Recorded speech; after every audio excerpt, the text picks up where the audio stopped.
देवाचे आभार मानले पाहिजेत की ज्यांना कधी आंदोलनाची सवयच नव्हती, ज्यांना फक्त लुटायचं खळं माहीत होतं. शेतकऱ्यांचं खळं महाराष्ट्रामध्ये सगळ्यात लुटलं कोणी तर रोहित आणि रोहितच्या आजोबांनी.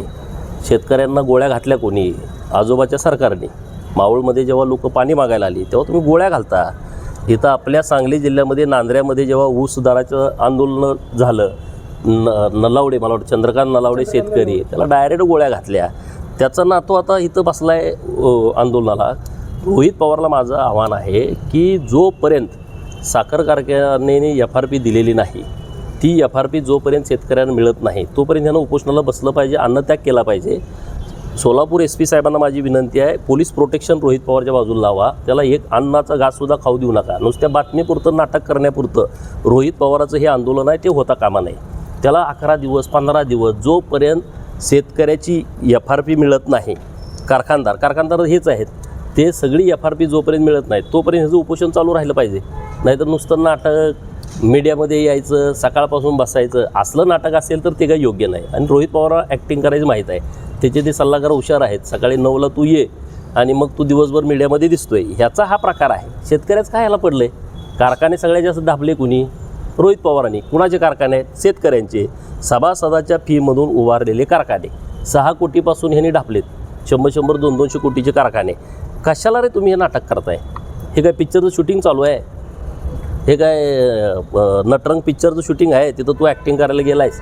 आणि मला समाधान हा बसला पाहिजे. तिथं लोक रोज ह्यांच्या विरोधात आंदोलन करत होते. बसू द्या ना याला महिना 2 महिने, काय फरक पडतो आहे? शेतकऱ्याचं हित आमच्या सरकारला माहीत आहे.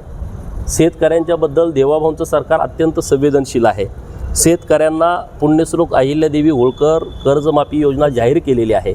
2 लाखापर्यंतचं कर्ज शेतकऱ्यांना देण्याचं सरकारनं मान्य केलेलं आहे. जे रेग्युलर कर्ज भरतायत शेतकरी त्यांना 50,000 देण्याची भूमिका आपल्या सरकारनं घेतलेली आहे. 3 लाख रुपये रोजगार हमीच्या विहिरीला मिळत होते, आपल्या सरकारनं 5 लाख रुपये केलेले आहेत. शेतामध्ये जायला लोकांना पानंद रस्ते नव्हते. मातोश्री पानंद योजनेच्या माध्यमातून 100-100 किलोमीटर रस्ते प्रत्येक विधानसभा मतदारसंघात माननीय मुख्यमंत्री महोदयांनी दिलेले आहेत.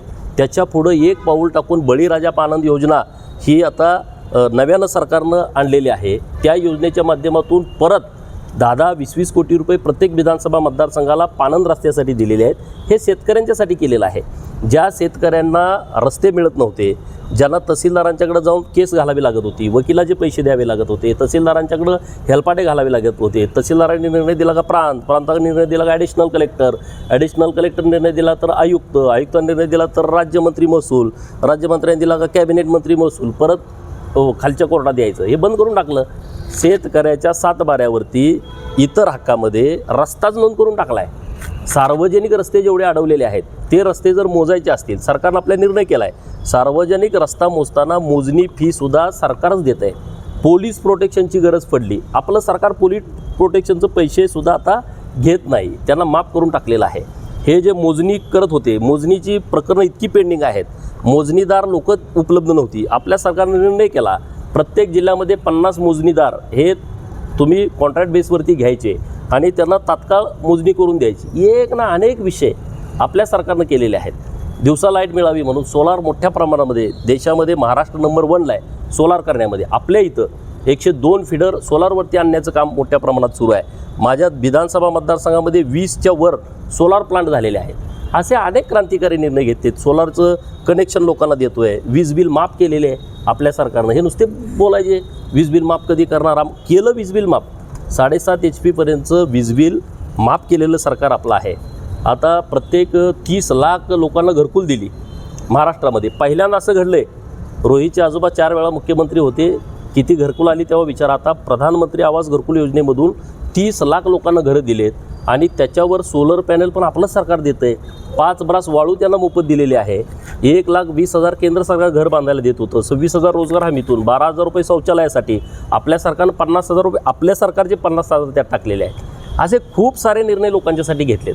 त्यामुळे रोहितनं चिंता करण्याची गरज नाही, सरकार चिंता करणार आहे. आणि गरिबांच्या मतावरती आम्ही निवडून आलो आहे. कष्टकऱ्यांच्या, 12 बलुतेदारांच्या, 18 पगड जातीच्या लोकांच्या, मेहनत करणाऱ्या लोकांच्या, शेतकऱ्यांच्या जेव्हा आम्ही आलो आहे, त्यामुळं आम्ही लोकांची काळजी करतो आहे. रोहितनं ॲक्टिंग करायची आवश्यकता नाही. आणि जर खरंच आंदोलन करायचं आहे, जोपर्यंत हे सगळे निर्णय होत नाहीत, जेवढे कारखाने तू ढापलेत ते पहिले सभासदाच्या नावावर कर. जाऊ दे बाकीचे जे विषय, नंतर जयंत पाटलाजी वगैरे नंतर 2 नंबरला बघू. पहिल्यांदा तू कारखाने जे ढापले ते लोकांच्या नावावरती पहिले करून दे, शेतकऱ्यांचे, मग तू शेतकऱ्यांचा नेता आहे. नाहीतर पुढारी व्हायला एवढं सोपं नाही. महाराष्ट्र आहे हे, खोटं बोलून काय होणार नाही. आणि शेतकऱ्याला कर्जमाफी आमच्या सरकारनं केली आहे, चिंता करण्याची काय जाऊ. अहो एकदम स्टंटबाजी करणारा हा माणूस आहे, बोगस माणूस आहे. काय याच्याकडे आहे, कोण तर त्याचे 4 सल्लागार, तू असं कर, अरे कसं कर, लोकांना माहीत नाही. तू शेतकऱ्याचा कर्दनकाळ हा रोहित पवार आणि त्याचा आजोबाचा आहे, हे लोकांना माहीत नाही. आता तुम्ही तारणहार होणार कसं? कर्दनकाळचा तारणहार होणं एवढं सोपं नाही. लोकांना सगळं माहीत आहे. पूर्वी ते चालत होतं, गावात एक पेपर यायचा तेव्हा तुमची नौटंगी चालायची. आता मी इथं काय बोलतोय लगेच कळते सगळ्याला, तो तिथं काय बोलतोय लगेच सगळ्यांना कळते. त्यामुळे काय त्याचा उपयोग नाही. पण जर बसायचं असेल अन्न त्यागला तर ह्याला उपाशी ठेवला पाहिजे. नाहीतर तिथं वडापाव खाणार आणि परत इकडे येऊन म्हणणार मी शेतकऱ्यांच्यासाठी जोपर्यंत कर्जमाफी केली आणि आता तू कर्जमाफी कसली करणार आहे? कर्जमाफी झाली, आता ती कार्यान्वित होते आणि परत त्याचा काही उपयोग नाही. तुम्ही आता